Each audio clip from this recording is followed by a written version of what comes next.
السلام عليكم. هنعمل وصفة جميلة قوي النهاردة، حالة منعش كده بمكونات جديدة فعلا وبطعم جميل قوي. تعالوا نشوف عملناها ازاي ومكوناتنا ايه. اول حاجة معانا نص لتر من الحليب، نص كوباية من الشوكولاتة البيضاء، علبة زبادي كبيرة، 3 معالق كبار دقيق، معلقتين كبار زبدة وفانيليا وعصير ليمون. في حلة على النار هننزل بالمعلقتين الكبار من الزبدة والثلاث معالق كبار من الدقيق. هندوب الزبدة كده الأول وبعدين ننزل بالدقيق ونقلبهم مع بعض. وأول ما الدقيق يتشوح ويبدأ يطلع ريحة كده ان هو اتحمر معانا، مش يدوبك بس نشوحه كده، احنا عايزين نحمره سنة. هننزل بقى بنص لتر من الحليب ونقلب على طول عشان ما يملش معانا تكتلات. وبمجرد ما يبدأ يغلي معانا هننزل بالشوكولاتة البيضة ونقلبها لحد ما تبدأ تدوب. هننزل بعلبة الزبادي الكبيرة ونقلب برضو بسرعة. وأول ما يبدأ يغلي هننزل بعصير 2 ليمونة. واحنا بنقلب كده على النار هنضيف بقى الفانيليا، احنا بنضيفها في الآخر عشان النكهة تفضل قوية، معلقة صغيرة كده من الفانيليا. هنحط بقى 3 معالق سكر عشان خاطر ما يبقاش مسكر قوي، عشان الشوكولاتة البيضة فيها ايه سكر، فنحاول يعني ما نزودش السكر قوي او على حسب الرغبة طبعا. بمجرد ما غلي كده خلاص وتأكدنا ان دي استوى بنرفعه من على النار ونصبه بقى في كوبايات او قوالب زي ما نحب.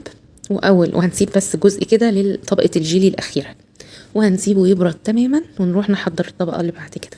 معانا بقى باكت جيلي ومعانا كوباية من أي نوع فاكهة تحبوه. أنا مستعملة فراولة كانت عندي في الفريزر، ومعانا سكر وفانيليا ومية. هنضيف بقى كوباية الفراولة اللي أنا مقطعها صغيرة مع ربع كوباية من السكر، وهنسيبهم كده يغلوا على النار مدة 10 دقايق. كده غلت وبقت تمام، يعني الفاكهة استوت.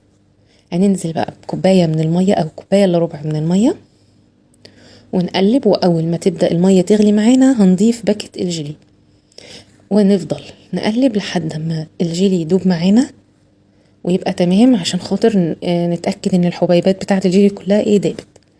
ممكن بقى نضيف نقطة فانيليا، وممكن نستغنى عن الفانيليا خالص ونكتفي بنكهة الفاكهة مع الجيلي، كده بتبقى جميلة جدا، يعني الفانيليا اختياري.